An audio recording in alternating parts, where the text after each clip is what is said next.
The evening sky painted Millbrook's streets in soft shades of orange and purple as Officer Thomas walked out of the police station, twirling his keys around his finger. It was supposed to be just another Friday evening patrol in this peaceful suburb, where the most exciting calls usually involve teenagers playing their music too loud or the occasional lost dog. But this night would turn out different from all the others. Thomas wasn't a bad cop, at least that's what he told himself. He'd been on the force for 12 years, earned several commendations, and even helped start a community basketball program. Yet there was something that none of his colleagues ever directly confronted him about. His traffic stops showed a clear pattern, one that the Internal Affairs Department had noticed but hadn't acted on. As he settled into his patrol car, the familiar smell of coffee and leather surrounded him. He adjusted his body camera more out of habit than concern for accountability. The radio crackled with routine updates, a fender bender on Main Street, a false alarm at the high school gym. Thomas pulled out of the station parking lot, his eyes already scanning the streets with the automated precision that comes from years of patrol work. Meanwhile, across town in City Hall, Mayor Richardson was finally wrapping up what felt like the longest day of his career. Budget meetings have stretched well past their scheduled time, with heated debates about funding for community programs versus infrastructure improvements. His shoulders ached from hunching over spreadsheets and proposal documents all day. The mayor's office, with its view of the city park and memorial fountain, had started to feel claustrophobic after 10 hours of back-to-back meetings. He loosened his tie, a beautiful blue silk piece his daughter had given him for his birthday last month.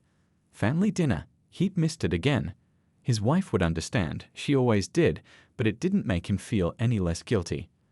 As he gathered his things, his assistant popped her head in. "Don't forget about tomorrow's community garden opening," she reminded him with a knowing smile. Even after 3 years as mayor, he still needed these gentle reminders. He nodded, grateful for her efficiency, and grabbed his coat. The parking garage was nearly empty when he reached his car. A modest black sedan that often surprised people who expected their mayor to drive something more flashy. But that wasn't his style. He'd grown up watching his parents work multiple jobs to make ends meet, and even now, in his position of authority, he believed in staying grounded. The drive home started peacefully enough. He took his usual route, past the library where he'd spent countless hours studying for his law degree, past the diner where he'd announced his candidacy for mayor. The streets were quiet, with just a few people walking their dogs or heading to the popular Italian restaurant on the corner of Pine and 4th. His mind wandered to his teenage son's upcoming basketball game. He promised to be there this time, unlike last month when an emergency council meeting had kept him away. The guilt from missing that game still nagged at him. He'd watched the disappointment flash across his son's face, even though the boy had tried to hide it. The radio played softly in the background, some old soul music that reminded him of Sunday afternoons at his grandmother's house. He was thinking about stopping by her old place tomorrow, now a community center, when he noticed the patrol car that had been following him for the last few blocks. He checked his speed, exactly at the limit. His tail lights were working. He'd just had the car serviced last week. The registration was up to date, and he hadn't made any illegal turns. Yet somehow he knew what was coming. It was a familiar feeling, one that no suit, no title, and no position had ever fully protected him from. Sure enough, the red and blue lights started flashing in his rearview mirror.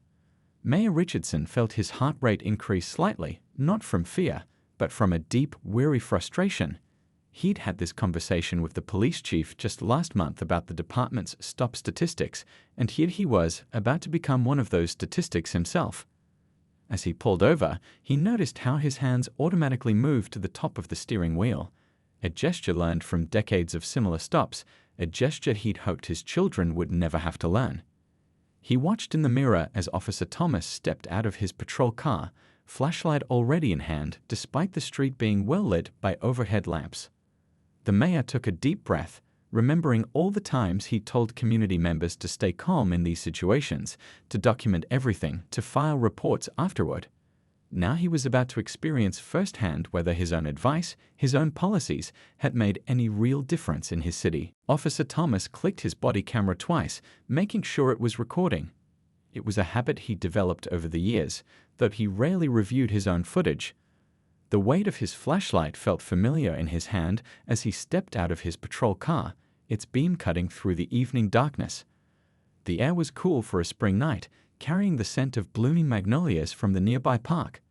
He hadn't planned on making any stops tonight. In fact, he'd been thinking about the leftover lasagna waiting for him at home when he noticed the black sedan. Something about it caught his attention, or at least that's what he'd write in his report later.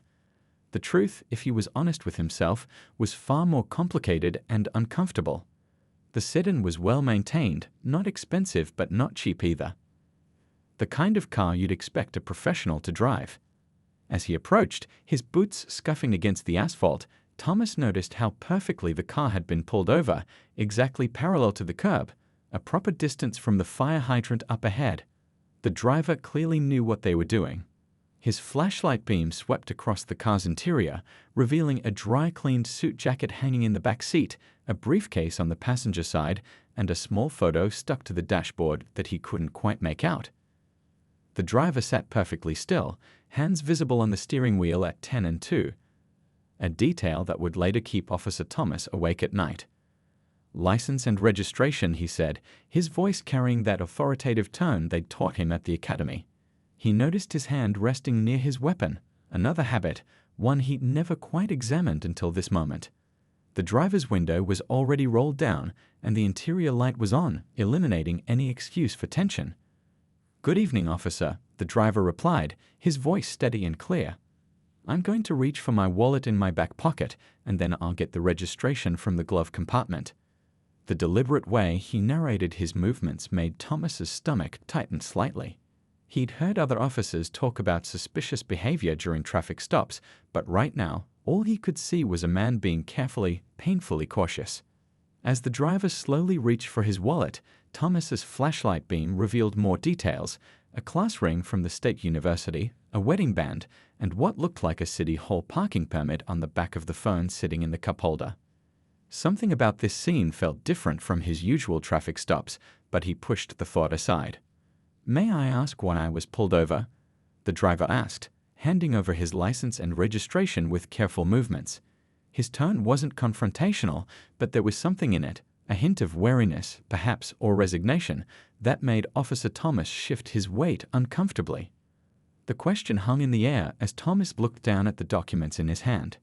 He'd need to come up with a reason, maybe something about a rolling stop at the last intersection or a slightly dim taillight. He'd done this before, finding reasons after the fact. But before he could formulate his response, his flashlight beam crossed over the name on the license. The air seemed to thicken around him. He read the name again, his throat suddenly dry. The photo on the ID matched the calm face looking back at him through the car window, the same face he'd seen in the local newspaper just this morning discussing the city's new community outreach program. The same face that hung in the main hall of the police station.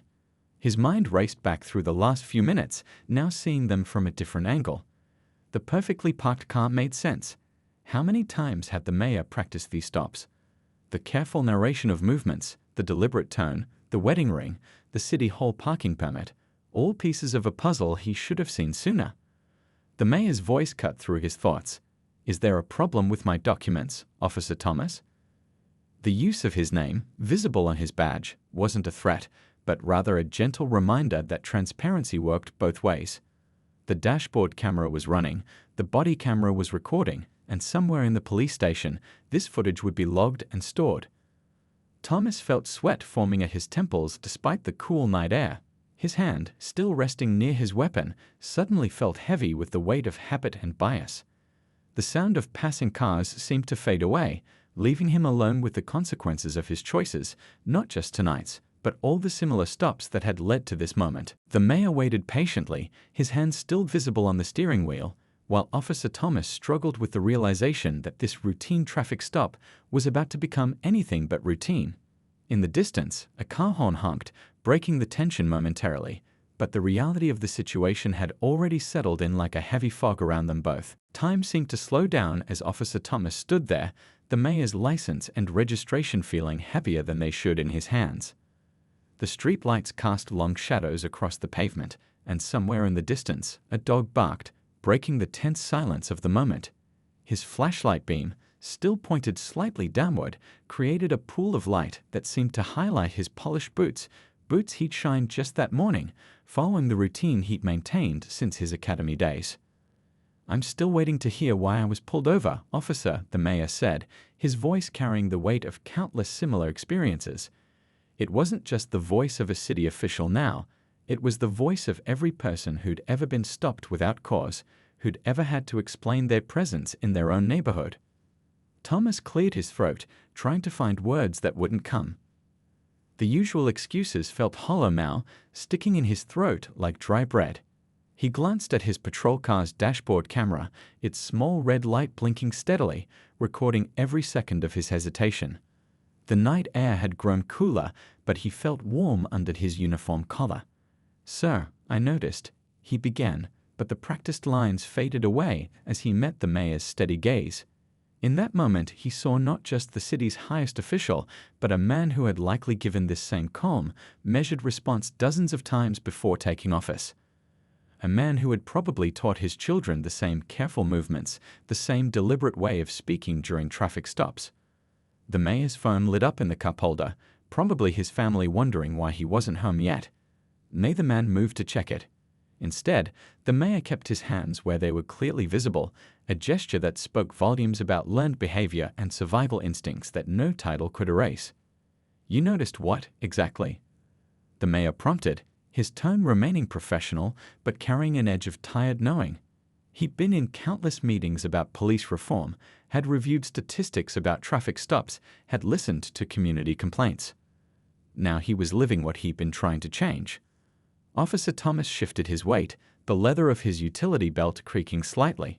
His training had covered what to do during traffic stops, but nothing had prepared him for this moment of confronting his own biases in real time, with real consequences unfolding before him. "I noticed your vehicle." Thomas tried again, but the words felt meaningless even as he spoke them.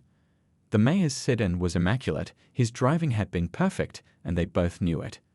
The summer crickets chirped in the background, their chorus a stark contrast to the heavy silence between the two men. A car passed by slowly, its headlights sweeping across the scene.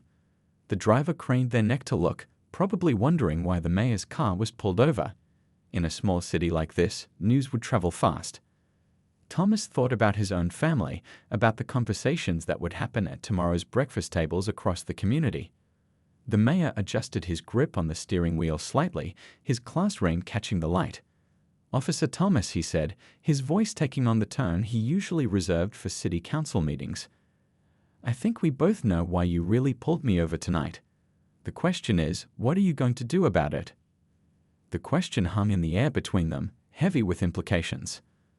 Thomas felt the weight of every similar stop he'd made, every time he convinced himself he was just being thorough, just doing his job. His body camera continued recording, capturing every micro-expression, every moment of this encounter that was rapidly becoming a turning point in his career. Through the car window, he could see a small photo tucked into the corner of the dashboard, the mayor at what looked like a graduation ceremony, beaming proudly next to a young person in a cap and gown. It was such a normal thing, such a human moment captured in time, that it made the artificiality of this stop even more glaring. The night traffic continued to flow around them, other drivers passing by without knowing they were witnessing a moment that would soon reshape their community's conversation about law enforcement. A few blocks away, the church bells chimed the half-hour, the sound carrying clearly in the evening air.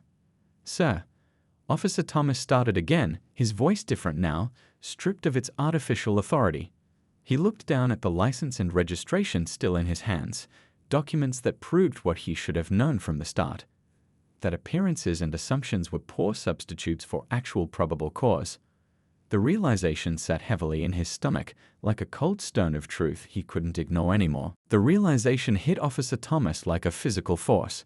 His hand, still gripping the license and registration, began to tremble slightly. The familiar documents suddenly felt like they were burning his fingers. Here was the mayor, not just any mayor, but the man who'd started the city's first youth mentorship program, who'd walked in every community parade, who'd sat through countless late-night budget meetings to ensure every neighborhood got its fair share of resources. The mayor watched the change sweep across the officer's face. He'd seen this transformation before, the moment when authority figures realized who he was and suddenly remembered their training about respect and proper procedure. But this time felt different. Maybe it was because of all the recent community discussions about police reform, or maybe it was the way Officer Thomas's confident posture had crumpled slightly, like a balloon losing air. I apologize, Mr. Mayor," Thomas managed to say, his voice barely above a whisper. The crickets seemed louder now, their chirping filling the awkward silence. A light breeze rustled through nearby trees, carrying the sweet scent of blooming honeysuckle from someone's garden, such a peaceful smell for such a tense moment. The mayor's phone lit up again in the cup holder. This time, they both glanced at it, a text message preview showing dinner's getting cold. A simple domestic concern that highlighted the human cost of these unnecessary stops. How many other family dinners had gone cold because of similar situations? "Officer Thomas," the mayor began, his tone measured but firm, "I'm not interested in your apology to me as the mayor. I'm interested in what you would have done if I had been any other citizen of this city." He kept his hands on the steering wheel, but his words carried more authority than any badge or weapon could. Thomas looked down at his boots again, noticing how the shine had dulled during his shift. His reflection in them was distorted, fragmented, much like his assumptions had been. The weight of his body camera felt heavier now, knowing it was recording this moment of truth. A group of teenagers walked past on the sidewalk, their laughter fading quickly when they noticed the scene. One of them pulled out a phone, probably to record, but his friend pulled his arm down. They hurried past, but their presence reminded both men of the bigger picture. This wasn't just about one traffic stop on one evening. "I've worked here for 12 years, Thomas said, more to himself than to the mayor. His flashlight beam wavered as he lowered it finally, no longer feeling the need to maintain the illusion of authority. "I've made hundreds of traffic stops. I'd always told myself I had good reasons." The mayor nodded slowly, recognizing the beginning of understanding in the officer's voice. Through his open window, he could smell the coffee from Thomas's cup in the patrol car, such a normal, everyday detail in such an extraordinary moment. "Look in my backseat," the mayor suggested quietly. Thomas's flashlight beam moved to illuminate the rear of the car. There was the suit jacket, yes, but also a small basketball and a permission slip for a school field trip. "I'm a father, a husband, a community member, just like everyone else you've pulled over." Those words hung in the air between them. From somewhere nearby, the sound of a child's laughter floated over, probably from the ice cream shop around the corner. It was such a joyful sound, so at odds with this moment of reckoning. Officer Thomas felt the familiar weight of his badge on his chest, but now it felt different, less like a shield and more like a mirror reflecting back all his choices and assumptions. His training had taught him about reasonable suspicion and probable cause, but standing here now, he couldn't find either of those things in his actions. The mayor's car engine hummed in the background, a reminder that this moment, however significant, was just one point in time. Behind them, other cars passed by, their headlights creating moving shadows that danced across both men's faces. Each passing vehicle represented another citizen, another potential traffic stop, another chance to either perpetuate or break the cycle. "Your body camera is still running," the mayor observed, not as a threat, but as a statement of fact. "Everything that's happening right now, every word we're speaking is being recorded. Think about what that footage will show, not just about this stop, but about all the others that came before it."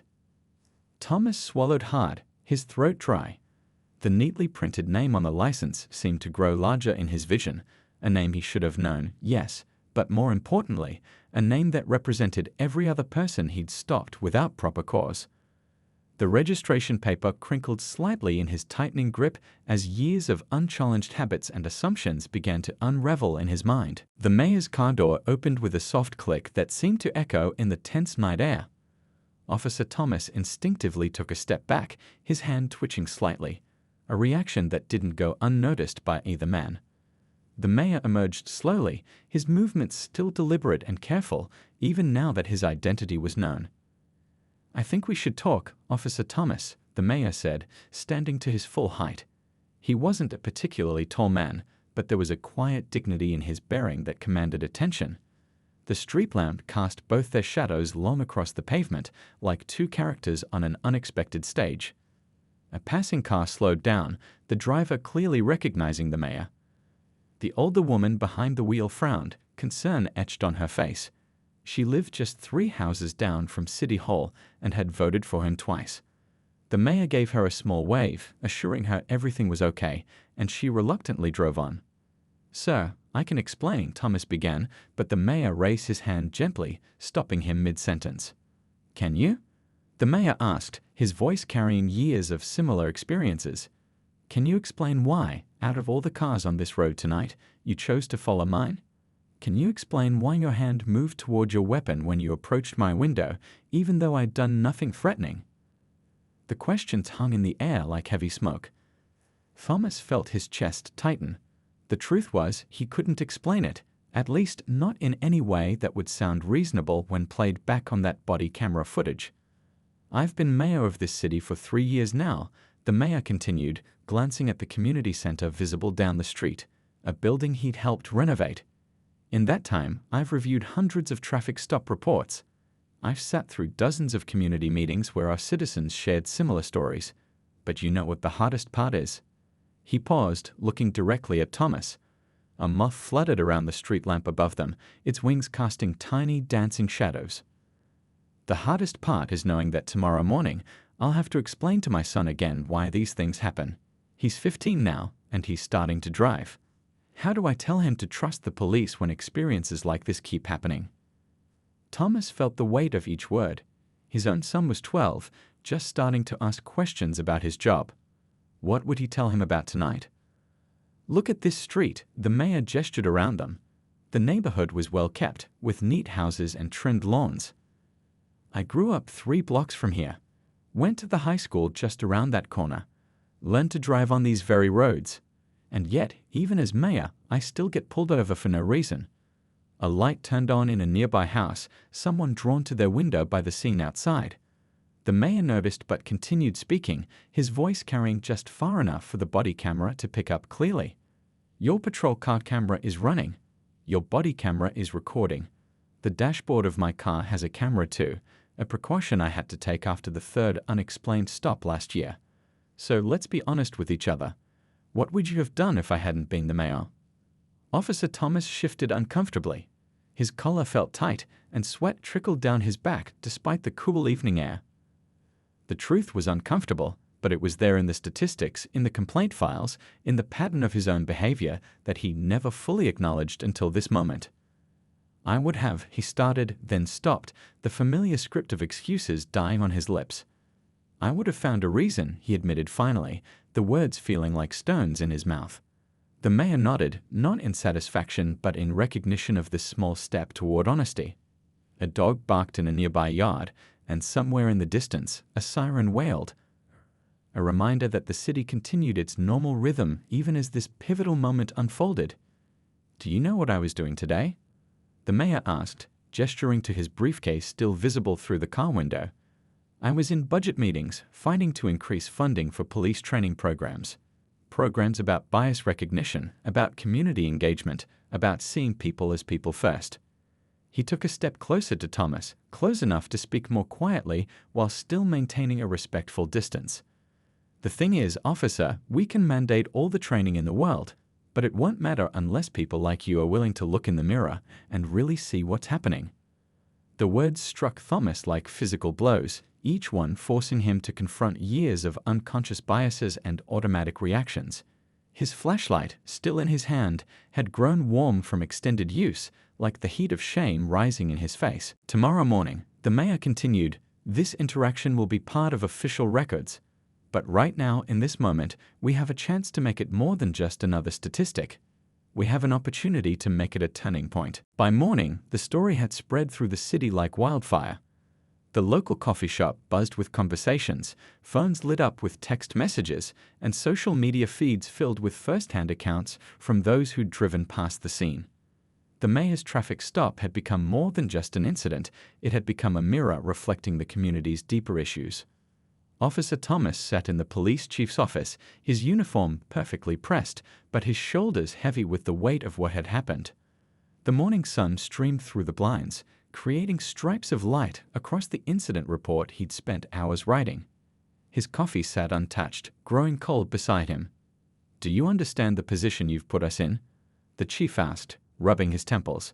He'd been awakened by phone calls at midnight, then again at 4 a.m. when the first news vans started appearing outside the station. The body camera footage was already being reviewed, and the mayor's office had formally requested all records of similar stops from the past year. Through the office window, Thomas could see reporters gathering in the parking lot. Some held coffee cups from the diner across the street, where he usually got his morning breakfast. Now he wondered if he'd ever feel comfortable walking in there again. "I've known the mayor for years," the chief continued, his voice tired but firm.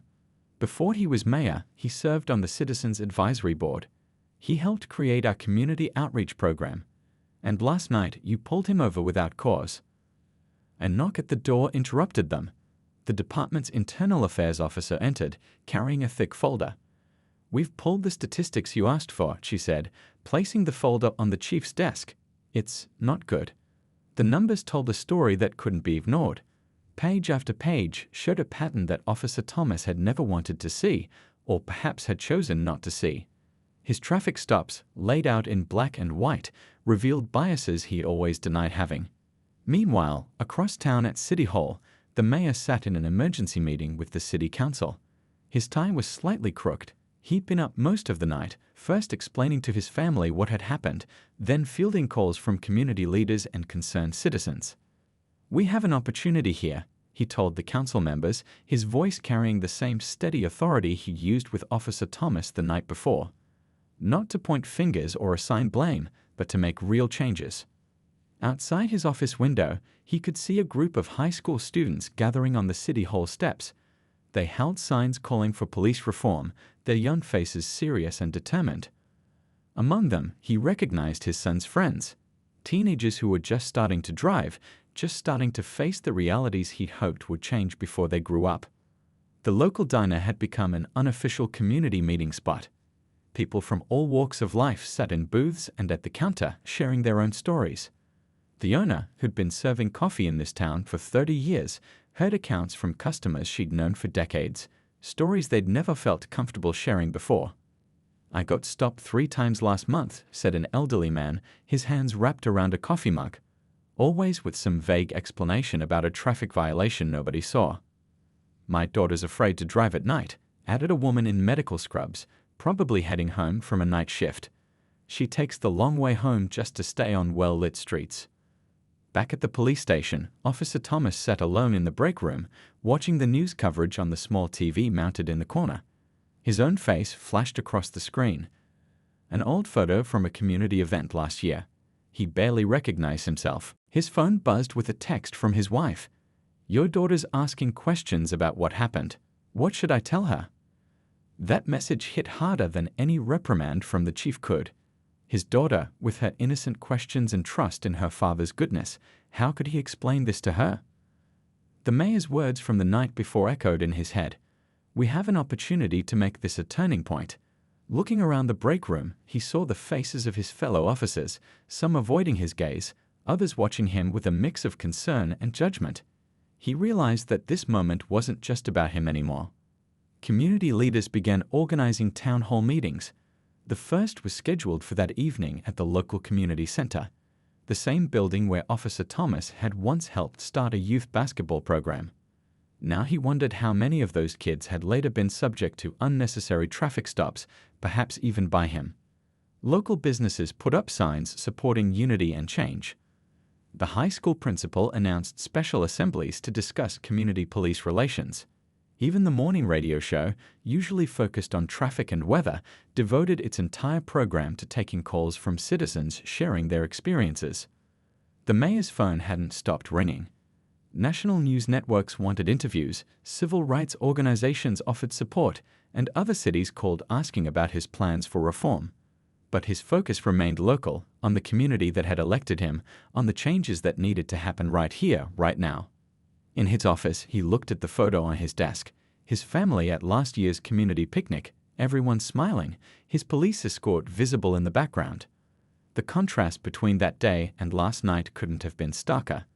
But maybe, he thought, this was the shake-up their city needed to finally make real change happen. 1 year had passed since that fateful traffic stop, and the city had changed in ways both big and small. The morning sun streamed through the windows of the newly established police community center, where Officer Thomas stood before a group of fellow officers, sharing his story for what felt like the 100th time, but this time felt different. "I used to think I was one of the good ones," he told the room, his voice carrying the weight of hard-earned wisdom. "But it took one night, one traffic stop, to show me how wrong I was." The room stayed quiet, filled with both veteran officers and fresh recruits from the academy, all part of the mandatory monthly training program that had emerged from that night's events. Across town, the mayor sat in his office, reviewing the latest traffic stop statistics. The numbers told a story of real change: a 40% decrease in unexplained stops, a more balanced pattern of enforcement across all neighborhoods, and most importantly, rising community trust scores in recent surveys. His phone buzzed with a text from his son. "Dad, my friend just got pulled over." Officer asked if he needed directions to his basketball game. The mayor smiled, remembering how different things had been a year ago. The new community engagement protocols were working. Officers were becoming known for helping rather than harassing. At the local high school, a new program had taken root. Police officers and community members co-taught classes about civil rights, law enforcement, and mutual respect. Today's topic was understanding your rights during traffic stops, but these days it was taught with hope rather than fear. Remember when this room was filled with angry voices? The community center director asked Officer Thomas after his presentation. She gestured to the wall where photos hung from last year's emergency town halls, tense faces and raised voices captured in time. Next to them hung newer photos showing community cookouts, joint police citizen advisory boards, and youth mentorship programs. Thomas nodded, remembering those difficult early days after the incident. He'd almost quit the force, the shame and guilt becoming almost too much to bear. But the mayor had surprised everyone by suggesting a different path, not punishment, but transformation. The retraining hadn't been easy. Every officer had to confront their own biases, review their stop records, and spend time in the communities they served. Some resigned rather than participate. Others, like Thomas, found a new way to serve and protect. At the coffee shop where much of the story had first spread, the owner had created a community corner bulletin board. Today's posts showed announcements for the upcoming police community basketball tournament, sign-ups for ride-along programs, and photos from recent graduation ceremonies where officers had served as mentors. "We used to profile people," Thomas told his afternoon training group, pointing to a map showing old traffic stop patterns. "Now we profile problems, real problems, like the speed traps near schools during pickup time, or the intersections where accidents actually happen." The mayor's initiative had spread beyond their city. Police departments from neighboring towns regularly sent observers to learn from their experience. National police organizations had started featuring their training programs as models for reform. But the real change could be seen in the small moments. Like when a young driver got pulled over and reached for their phone, not out of fear to record the interaction, but to pull up their digital driver's license. Or when kids waved at passing patrol cars instead of falling silent and looking away. Later that evening, as the sun set over the city, the mayor and Officer Thomas met again. This time not on a dark street during a traffic stop, but at the community center's monthly dinner. They sat at a table with other officers and community members, sharing stories and plans for future improvements. "My daughter asked me something interesting today," Thomas said, passing the bread basket. "She asked if I was still a police officer since I spend so much time teaching now." He smiled, thinking about how his role had evolved. "I told her I'm more of a police officer now than I ever was before." The mayor nodded, understanding the deeper meaning. Around them, the dinner buzzed with conversation. Officers and citizens talking like neighbors, which is what they'd always been but hadn't always realized. A rookie officer approached their table, notebook in hand. She had questions about handling traffic stops in a way that built trust rather than fear.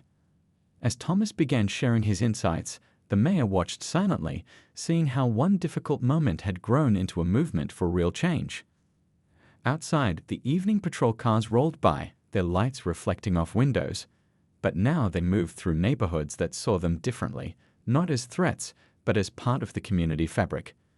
Children played basketball in driveways, parents chatted on porches, and everyday life continued with one crucial difference. The fear that had once hung in the air during police encounters was being replaced by something that felt a lot like hope. The mayor's phone lit up with another message, this time from the state police commissioner, asking about expanding their training program statewide. He shared the message with Thomas, both men realizing how far they'd come from that tense encounter a year ago. Sometimes, the mayor said, looking around the room filled with officers and citizens sharing a meal together, the worst moments can lead to the best changes. Thomas nodded, watching his fellow officers laughing with community members they now knew by name. As the evening wound down, they could hear children playing in the community center's new playground, a sound that represented the future they were building, one interaction, one change, one day at a time.